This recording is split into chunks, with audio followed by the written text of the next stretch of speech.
بسم الله الرحمن الرحيم. الحمد لله والصلاة والسلام على رسول الله وعلى آله وأصحابه ومن والاه.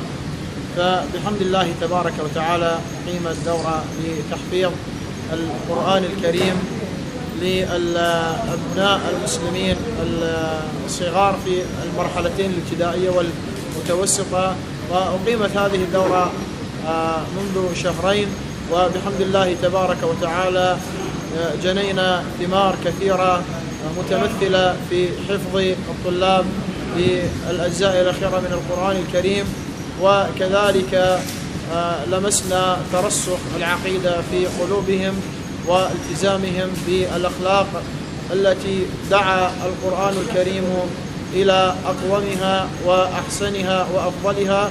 فقمنا هذا اليوم بحمد الله تعالى وتوفيقه تخريج هؤلاء الطلبة، وأسأل الله تعالى أن يجعل هؤلاء الطلاب قرة عين لآبائهم وأمهاتهم وأهليهم ولأمتهم التي نسأل الله سبحانه وتعالى أن يرد أبناءها إلى دينهم ردا جميلا، وأن يجمعهم على الحق والهدى، ويضلهم بتحكيم كتاب الله وسنة رسول الله صلى الله عليه وسلم. وآخر دعوانا أن الحمد لله رب العالمين، وصلى الله وسلم على نبينا محمد وعلى آله وصحبه أجمعين.